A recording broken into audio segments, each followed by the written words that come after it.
Hello! We are live on Facebook. I'm Jupiter Slut.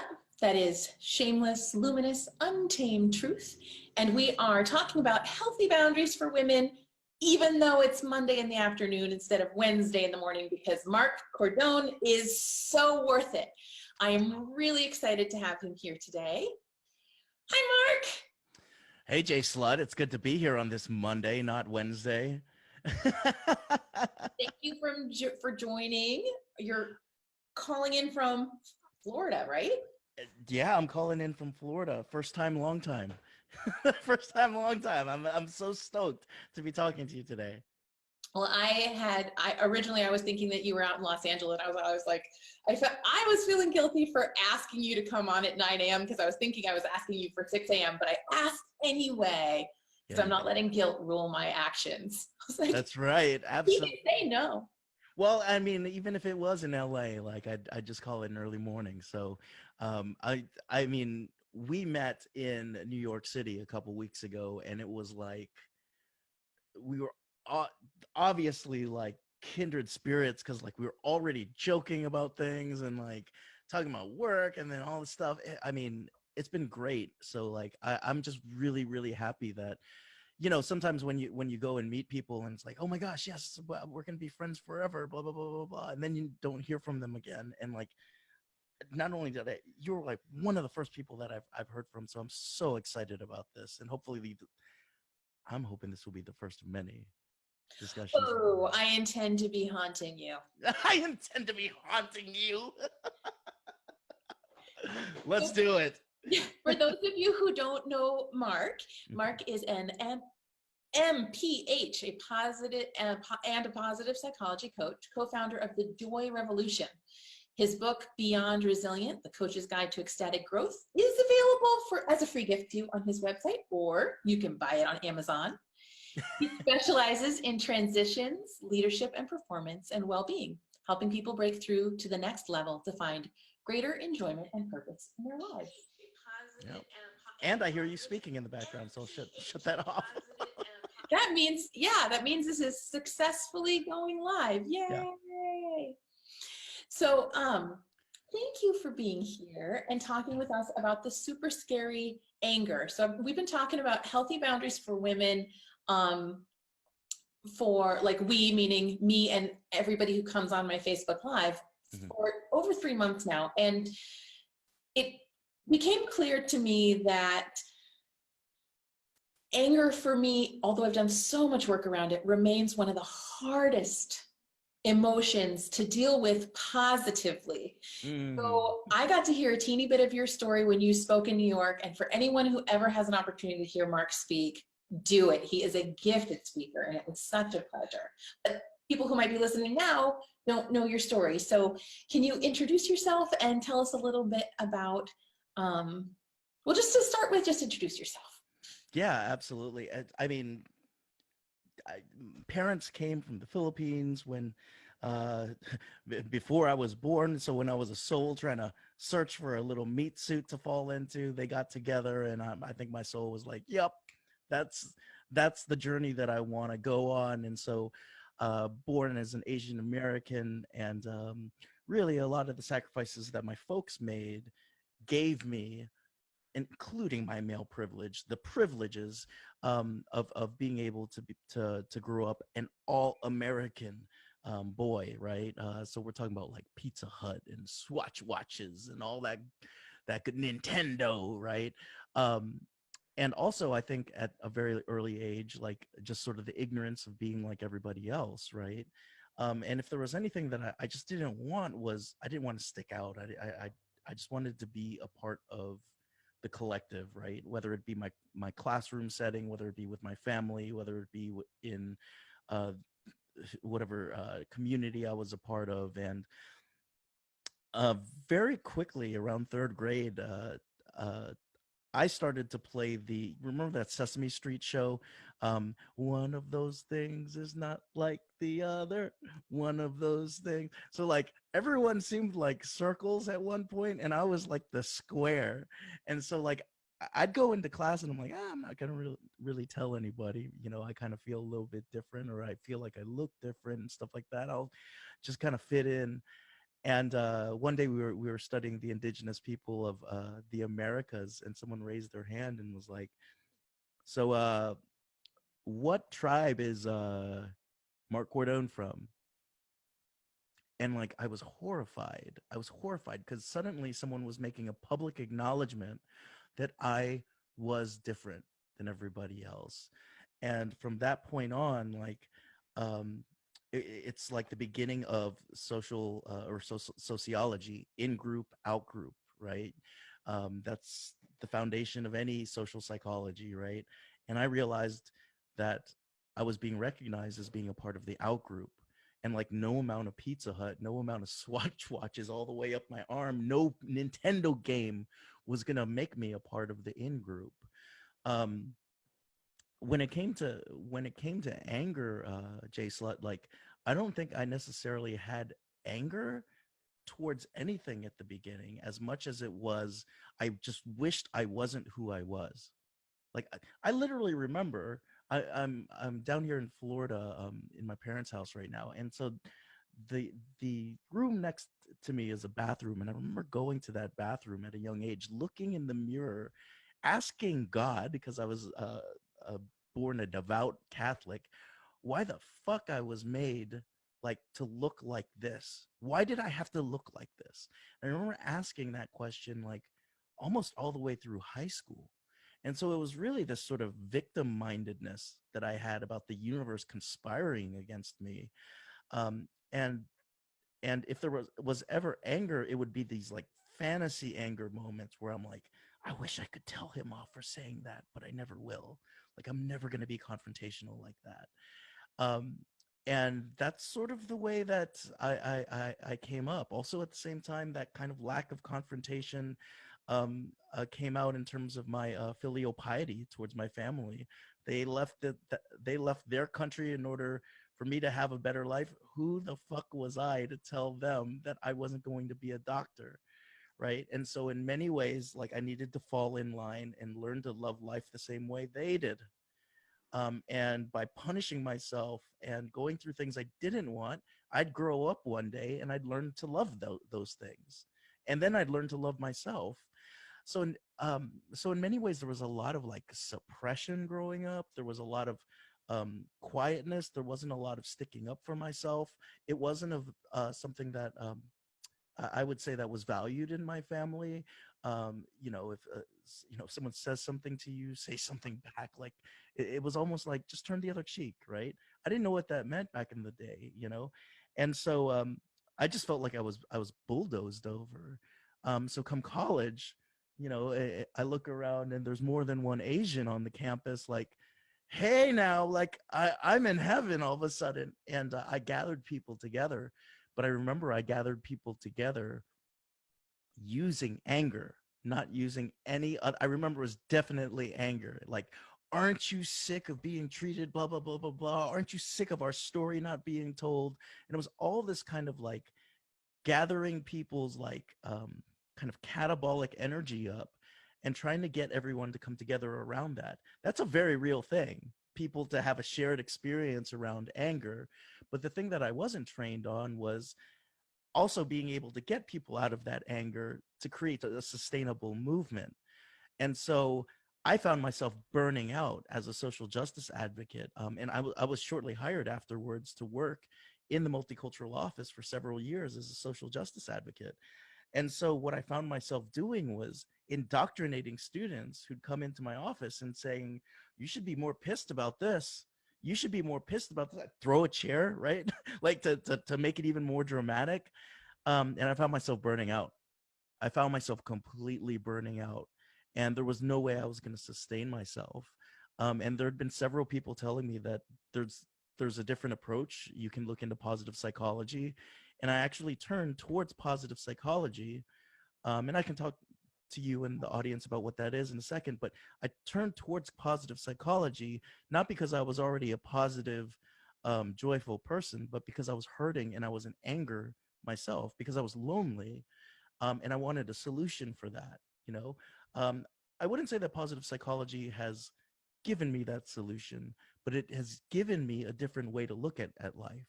And I'm so thankful that there's more than one perspective, because it does allow me to kind of code switch into, well, this is what angry Mark would do. Well, it's kind of a reactionary, out of control Mark. Okay, positive psychology, very proactive. This is what a proactive Mark would do, a little bit more mindful, a little bit more in control, doesn't lose a sense of agency, has a strong, like, things don't really affect me anymore. You know, you want to call me out for being a member of a tribe, that's cool. I'll laugh with and at your ignorance as well. I didn't say that I'm perfect just because I do positive psychology. So I think that's where everything has been at. Um, I also was working in an education setting, and I think there's a well-meaning place that education comes from, but also in terms of some of the execution, I didn't want to be one of the ones that was executing on of what was going on. Like I said, indoctrination, I wasn't a big fan of that. I thought education should be, for us to play with things and be okay with making mistakes in higher education. It shouldn't be a place where I go and tell someone what to do for 4 years and that will dictate the rest of your life. um, for someone to be 18 years old and be figuring things out, that's really the time and the place to start asking questions. And I felt like we weren't giving them space to ask more questions. And it made sense to go into a coaching space, because coaching was really about people exploring and having the space to explore and to say what they want. And maybe some of those emotions like rage and anger are not where they're not being expressed, you could allow them to be expressed. So that's sort of where everything's at. That was hopefully not too long, Jay Sled. I hope you're still awake there. But that's sort of where everything started.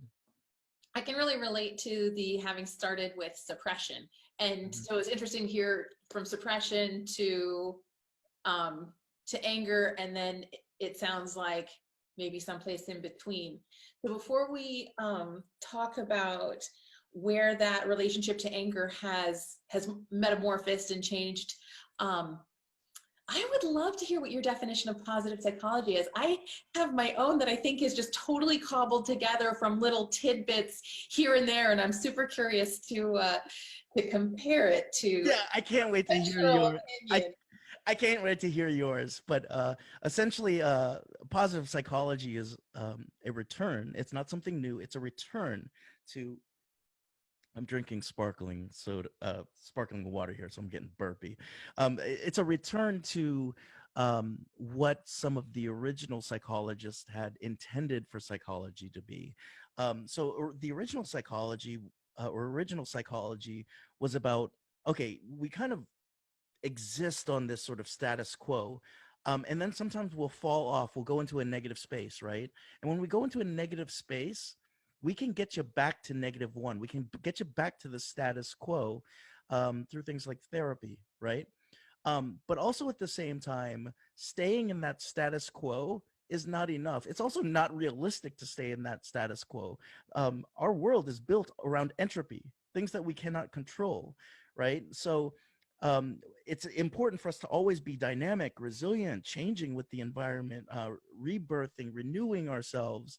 And so in order to do that, we need to think about, how do we go from not -1 to 0, but 0 to infinity? And so we had all angles being covered when positive psychology came out. Then all of a sudden, a couple world wars broke out, and it was all hands on deck, Jay Slut, for the people coming back from the war to be treated for what was called shell shock. I, I believe that the modern term would be post-traumatic stress disorder now, right? And so what eventually happened was that the post-traumatic stress disorder treatment stayed and everything else got thrown out. And if you think about it nowadays, maybe not you, but like a lot of people might see something like uh, joy and optimal performance as a privilege you can think about after you've gone through the suffering, right? And that's not necessarily the case. All positive psychology says is, let's just look at what's going well in terms of your positive emotions and in terms of your positive performance.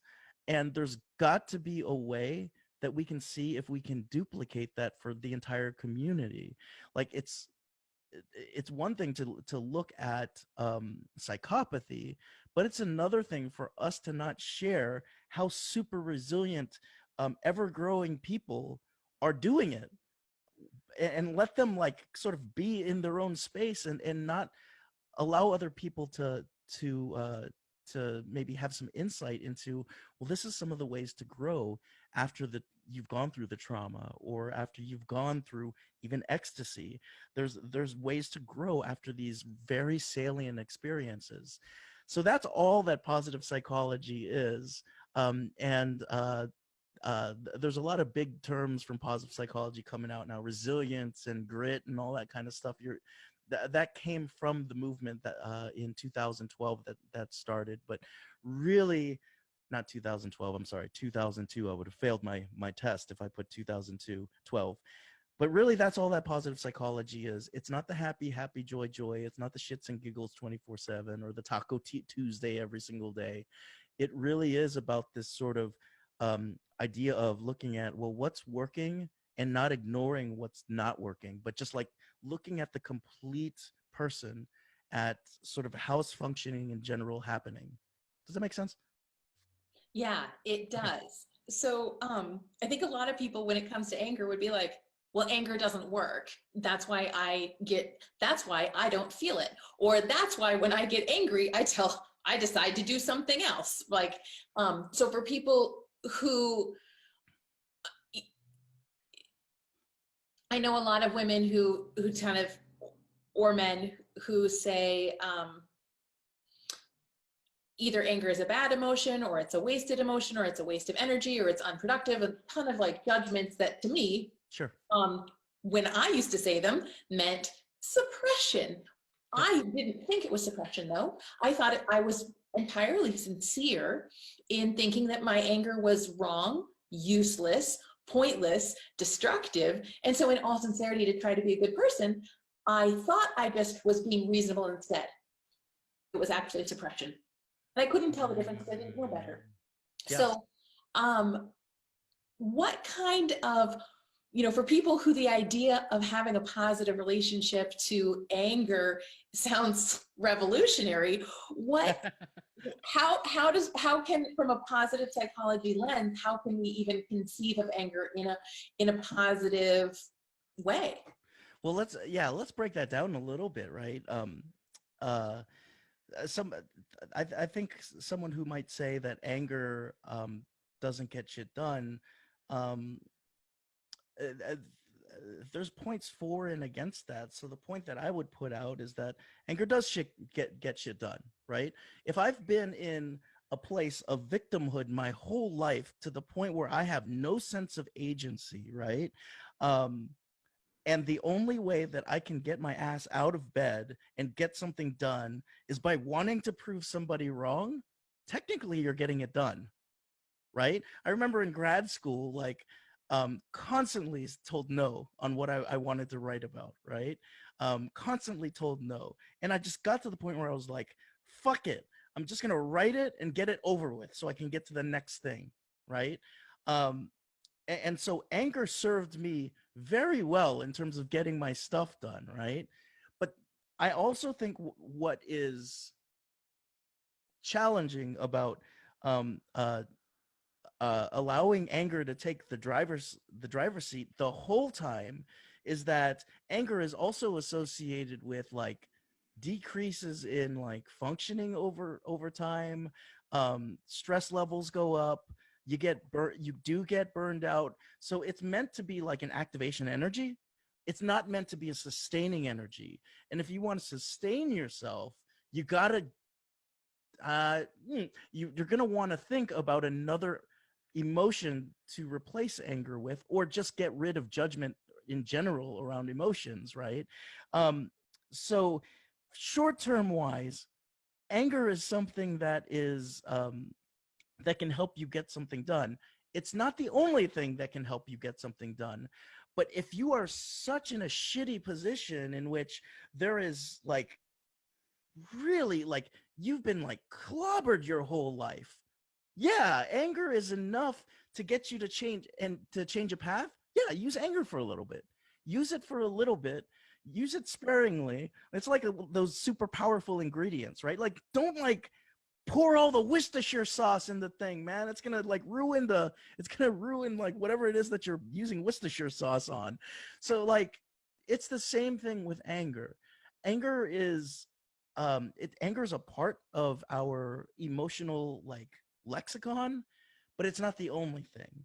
Um, and also at the same time, when we understand that it can be used for change, we don't have to fear it as much, right? Okay, I'm getting angry. I'm getting activated. Let me figure out what's going on with that. Oh, what's going on is that I felt like I haven't been able to get things done. And now I'm feeling activated to get it done. It's not the greatest of ways to get things done, but I'll get it done. And it'll allow me to create progress. So it's a short-term fix, I think anger is. And for many people, they're speaking in the long term about the long-term effects of anger. Heck yeah, long-term effects of anger, you're screwed if you stay in an angry space for a while, right? It changes your brain chemistry to the point where you might even need therapy if you embrace anger in that kind of way. But also at the same time, it's not necessarily something to completely discard. So that's one of the things. Yeah. Really, I don't think I'd heard those exact words, but I really like them. So I want to say them again. You said anger is an activation energy, not a sustaining energy. Yeah, I'd like that. It sounds smart. Yeah, you sounded really good when you said that, Mark. Just flagging that for people. I was like, and I think that's exactly it. Activation. And so for me, I've been using anger to tell me what needs action. And then my anger is done. I'm like, thanks, anger. Now you told me what needs action. But I think that sustaining part is the hard part. And for me, that's kind of where the boundary skills come in. Usually if something well, I've been kind of reading into it. And one of the ways that I liked hearing it articulated is that anger is a response to a violation. So yes, absolutely. If I've been violated, usually it means I'm either lacking a skill or lacking respect, and I'm going to have to do a bit of growing to make sure that violation doesn't happen again. That is so good. Oh my gosh, I'm just going to shut up and just listen. Well, no, because I was going to ask you a question. Oh yeah, okay, go for it. So that's the really hard thing is it's like, okay, well, if I'm angry, it's likely because I'm hurt or harmed in ways that I didn't already know how to protect myself. So I think that for myself, I denied any violations that occurred, which meant that I continued to be pummeled with the things that made me angry until my anger was no longer suppressible. So to me, my anger was my rescue. Because it didn't allow me to stay in a place where I continued forever to continue getting violated, right? But then, okay, it's like, okay, so now I've heard it. Hey, anger, here you are. This is how I talk to myself, because I literally sometimes feel this lost because it's so scary. Like, hey, anger, oh, anger, right? Oh, what do I do? Go away, right? And so, well, I guess one of the things I do is give myself time. Like I recognize, okay, this is big. If anger is like feeling overwhelming, this means there's something large happening, which deserves my respect, it deserves my time, and maybe it even deserves talking to a counselor, going to a 12-step group, checking out some new books from the library, right? Getting new information and that consideration and stuff. And I think you said something about curiosity, right? Kind of like being like, you didn't use the word curiosity, but you said, I stop and I look at the anger and I think, what am I going to do about this? Well, absolutely. And I think one of the mindfulness is usually the word that's used, but the word that I like to use is feedback loop, right? Usually when there's something there like anger going on, curiosity could be one of the coolest things that could take place. I'm wondering, in doing an autopsy, right? I'm wondering what is some of the things that are causing this anger to kind of flare up right now. Oftentimes, anger is an alert system telling you that your personal boundaries have been crossed and your values have been violated. And if that's just a personal, if it's just sort of like the car alarm going off, like in that someone's trying to break into your car, then just because it's an annoying sound, it's something that is there for you to pay attention to, right? It's something for you to pay attention to. There's a difference between paying attention, understanding, having a feedback loop, being mindful of some of the things that show up for us, and then there's a versus allowing that anger to, like what I said earlier, to take complete and utter control of our lives where we have no control. And so we're spouting off blah blah blah, we're being reactionary, we're punching things. That's not really anger, that's really like reactivity, right? So anger is really just the pure emotion of it, means that something is incongruent. Something is incongruent, right? And when something is incongruent, like I do it all the time with my partner, right? Some insecurity will show up, or I will misinterpret something that my partner says, and the next thing I know, I'm acting angry, right? Or I'm feeling angry when it really is at its core an incongruency of something like here I am in this compatible relationship, and suddenly abandonment has shown up.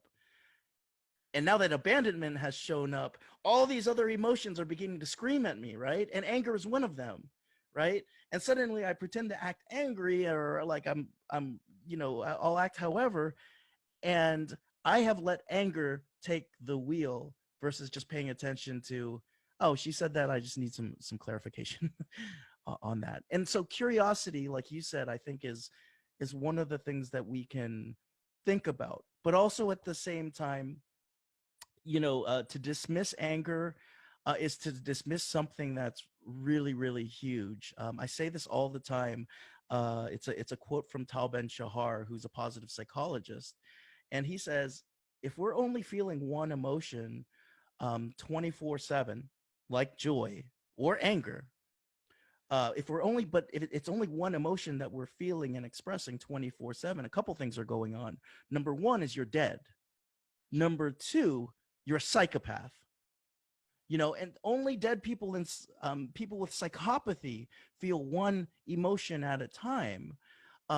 Everybody else gets to feel like the variety pack of emotions and chemical releases that we experience. And I'd like to say that I'm anger free now because of positive psychology, but I'm not anger free.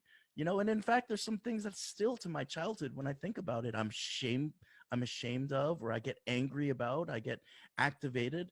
And that's what like really good therapists are for, you know? So I hope that answers the question. And by the way, Jason, I don't know what's going on your end, but like there's a bunch of like people commenting on the watch party. So Oh, I didn't know cool. if that's something you wanted me to share. Well, no, absolutely. I'm not a tech person, so I actually, you're gonna have to teach me how to throw a watch party. 'Cause Okay, I don't even know what that means, actually. But let's cool. respond to some comments. Who's here? Okay, we got my partner in there. It's my Hello, partner. Mark's partner. My partner's saying nice hat. Uh, Saying like this is very Joy Revolution material. Own that truth, not anger free. Love that you're being honest, vulnerable, and transparent. Walter is a coach from Canada who says love the goatee. I'm just being lazy, Walter. So I can just, if these start popping up like with questions, Melanie says hi, Jupiter Slut. So if these questions pop up, what I can do is I can just throw them in there and insert them during our breaks. Absolutely. Okay. do you want to were there any there that we want to address right now? I have to check. It says that there's 10 comments. I can only see 4. I So can only see 2, so I'll say hi, Farron. Hi, Taylor. okay, so you must see what I can't see. That's Like really funny. um yeah, cool. So thank you, everybody who's here watching us live and joining in. Please feel free to throw in a question or a comment. And while we're waiting to see if any juicy questions pop up, I'm going to ask you, Okay. Mark. So so to me, I feel like, okay, the joy revolution. So what are you inviting people to when you use that language? And I mean, I already feel like I joined the joy revolution, so I want to know what for you, what does that phrase mean? Well, it's very intentional, the two words put together, and it also is it also is a marriage of the work that myself and my partner have done. Revolutionary work was stuff that she and I had done for multiple years. Social justice work. She from body image, a womanist, feminist standpoint. I from a race and primarily a race standpoint. And what we both found was that we were both operating out of anger, and a lot of us, our colleagues, were operating out of anger. And we both walked away from the standpoint of we wanted to move on in our lives. We didn't want to be angry anymore. So that was one thing in terms of revolution. And then and then the other idea of revolution was that it's us versus them in this revolution. We have to overthrow somebody or something, and in order to win this revolution, you're going to be wrong, and I ultimately will be standing over you with the flag, right as I always was, and I will plunge that flag through, through your chest to finally signify the death of your reign of power and the rise of the people, right? And so it's very violent in nature, right? So And then kind of like a romantic relationship, it's like marriage. Like, you're wrong. I'm gonna you are down for the count, right? Exactly, right? Say uncle, right? say I tap. So like there's that idea of revolution, but then there's this idea of joy, which has this kind of light levity to it, right? And sort of it's a nod to the positive psychology, personal growth movement that's out nowadays. Now, as much love as I have for the positive psychology movement, there's a lot of work to be done, and also with the personal help movement. I don't know if I have that much love for it, but it has allowed a lot of people to speak their voice. But a lot of people are hucksters that just want to make money in this movement, like preying on people's sadness and loneliness.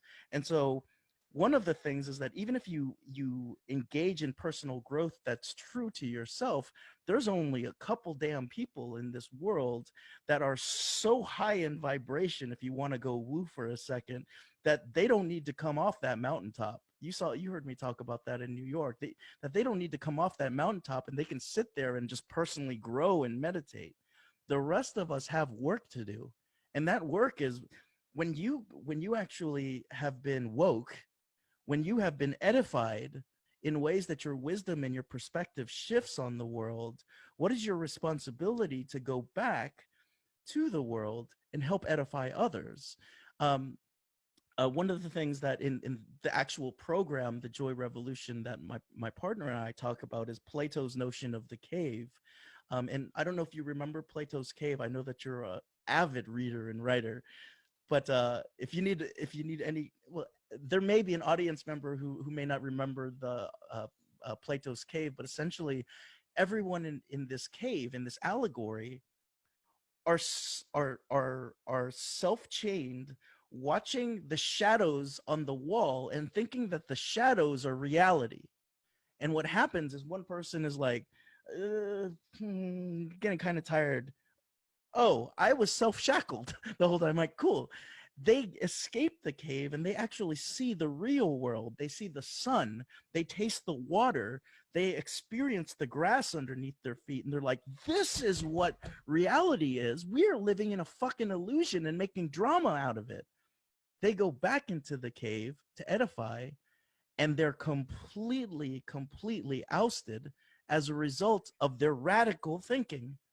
And how many people who have tried to do radical work just to improve humanity have been ousted or been written off as being crazy, you know? And so when you put the two things together, the joy revolution, many people who have done revolutionary work with the peace and the joy have oftentimes been completely written off.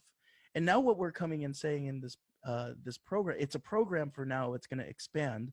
But what we're saying in this program is whatever it is that you're doing, you're probably trying to increase the well-being of everyone around you. So let's increase the well-being of everyone around you while increasing your well-being, instead of like what happened in the social justice movement. Well-being of the community goes up, Mark's sleep, Mark's weight, like all of my health things go down as a result of giving to the community. So it's creating a win, personal growth, but personal growth is not enough. And then it's providing like real momentum and action steps to create change in your community, whether that be, you know, Walt is a coach up in Vancouver, who's a very high conscious coach. We have shaman in our program. We have yogis in our program. We have authors, writers, and all of it coalesces together to be like, yo, we're all kind of doing the same work. You know, we just kind of come up with these titles for ourselves to help our ego out and to like pretend like we have a niche, but ultimately, like, as we all fly around on this big ass rock, like these tiny little creatures, we're all kind of trying to do the same thing. So why don't we do some of the things that like an $80,000 a year college would teach, and help folks come to the realization on their own of what their joy revolution is. And so that's really the theory of the joy revolution, is personal growth turning into changing history for the greater and doing it in a collective. Okay, so it's your own personal joy revolution in context of the greater joy revolution. So I can see that in when you were talking before about the activation versus sustainable. So this is like the joy revolution is the sustainable part. Is that accurate? So accurate. Can you be our PR director now? You know, I actually have to hire my own because I can't do that for myself. I just like, you do it for me, I'll do it for you. I really like that. And I've been listening to, I can't remember what I was listening to, but somebody was talking, I was listening to a book on kind of the sociology of emotions. And this book was saying that happiness has gone in and out of fashion at different times. And that right now it's really fashionable, but you know, here's some people who are saying like, you know, it's not something you can pursue, it's not something you can manufacture. And I think we're all really familiar with the, you know, I have the car, I have the boat, I have the thing I wanted, I should be happy, but I'm not. Why? Right? Or so like kind of like, well, where does joy come from? How do we get joy? How do we make sure we're happy when sometimes we weren't happy when we thought we would, or sometimes our emotions are inexplicable or don't seem to match our expectations? And so I've been thinking about that in context of joy. And with anger in particular, I, for myself, started finding a lot of joy in finally being able to think about it without it taking over. And because I publicly talk about sexuality as part of my Shameless, Luminous, Untamed truth, I'm going to out myself and say that one of my first safe experiences around anger was in a kink dungeon, where I got to say, well, I'm angry Does anybody want to get flogged? And I had to think, I got to come in angry. I got to act on my anger. There was someone else who was really craving the opposite kind of experience and wanted to have that cathartic experience on the other end. So it was all voluntary. And I left so joyful because I finally found a place for the parts of myself that I was scared and confused about. And over the course of a few years, I started to begin to trust that even if I don't fully understand an aspect of myself, if I give it a little bit of room and in safe ways, give it some attention, that eventually I will come to understand more about it and more about myself. But I just think I never expected that in expressing and acting on my anger in a safe, consensual environment, I would walk out the door high on joy. Well, it's one of the things that's really interesting in you flogging somebody, but also at the same time in the story in general, is that in the same way that the mainstream has caught on to the fact that there's a difference between pain and suffering, right? And everybody's gonna go through some pain, and some people choose pain literally, but you don't have to suffer when you're feeling that pain, right? Then there's this idea of happiness and joy. The two are separate as well. Happiness is more along the lines of what you said, S.L.U.T. Like, it's along the lines of acquisition. I'm setting my mind, my goals, blah blah blah blah blah, to get this, to acquire something, to achieve something. And when I achieve that, then my dopamine gets released and I feel this rush of exhilaration and I'm happy. The thing is, the dopamine goes away. And when the dopamine goes away, so does that feeling of happiness, which is why we want to go and externally pursue something else afterwards, right? It's often called the hedonic treadmill, because we're stuck running on it, right? When we think that's the only form of happiness out there. The second form, joy, is what you came out saying, is much more internal. It's not externally focused. It's not focused on acquisition. And it's more about, here I am, S.L.U.T, here I am, Mark, and I'm cool with who I am. Shit's not perfect. I didn't have a great, a perfect past. I don't have a perfect life. We were talking about things earlier on today that were going on, and it's not shits and giggles stuff that we were talking about.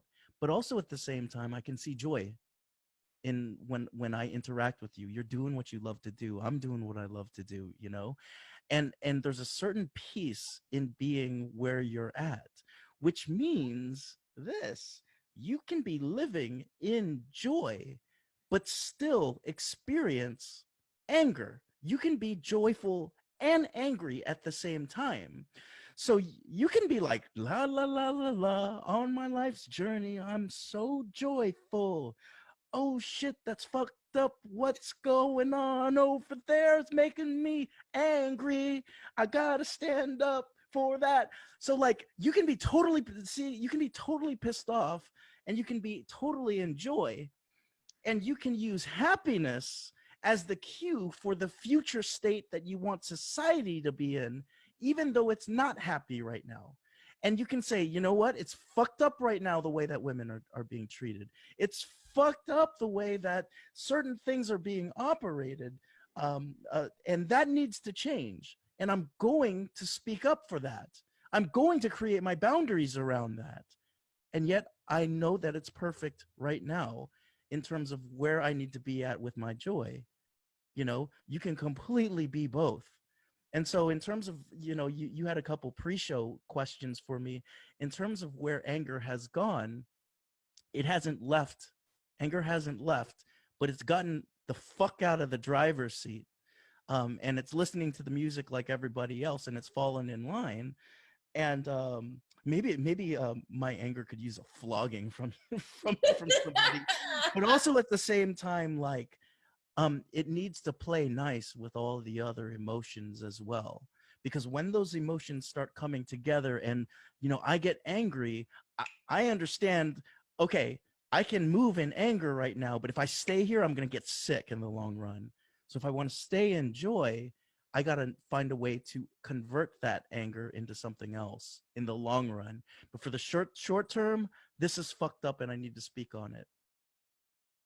I don't know if that makes sense. Oh my gosh. Not only does it make Okay. sense, you have used two words today in this conversation that I have to look up in the dictionary. Flogging? I am a vocabulary lover. So this is such a big gift to me. I'm so excited. When the transcripts come out, I'm going to be like, okay, there was two words. I have to Wait, go. what are the words? Well, now I can't remember them Okay. now, but there was one I was like, what does that mean? What does that mean? So when I listen to the transcript, I will put those definitions in the description box. You're gonna translate. You're gonna decode what I said. Of course I am. And I have to say, in the last 10 minutes alone, I heard so many things were, that were gold, and I thank you so much for being willing to share your knowledge and your experience with me and with everybody else who's listening. J-Slut, anytime. That hour went by too fast. Seriously, So that's the end of it? Oh, oh my gosh, we're even over. So we are going to have to talk again. We're going to have to keep this conversation going. Yes. And before we sign off, please tell people where to find you on social media, how to get your free gift of a book, etc. Yeah, well, there's a really cool book that I there's a really cool book out there because I wrote it. It's called Beyond Resilient, and it was about some major transitions in my life. Go to Mark Cordone, marccordon.com/book to get that. But I want to give a double bonus today. We were really talking about joy today, and we talked a little bit about the joy revolution, a little bit esoteric. So I want you to see what it actually looks like in that program. If you go to thejoyrevolution.org, and you click on Stay in the Know, I'll send you the first class for free. Super fun, super cool class. And what we have each and every person do there is take the theory and apply it to their life. Like, what part of your life could you be, like the very first lecture is about settling, right? Are you settling right now? What part of your life are you settling? And hopefully you might be able to then take action. This is not meant to be a personal growth program. It's meant to be a personal growth, momentum building, action building program. And I hope that this first class inspires you to take action. Awesome. Thank you so much, Mark. And I look forward to wherever this discussion takes us. And thank you to everybody who's been listening today. And I want to also tell you that you're welcome to, if you've been angry and feeling guilty about it, there is a free webinar on guilt and how to move through it that I've got out there and available for you. So check my pinned post here on Undiminished Me and get some new ideas for how to either use it or lose it when it comes to guilt. So I'll see you all again soon, I hope. Mwah, mwah, mwah. Have a good one.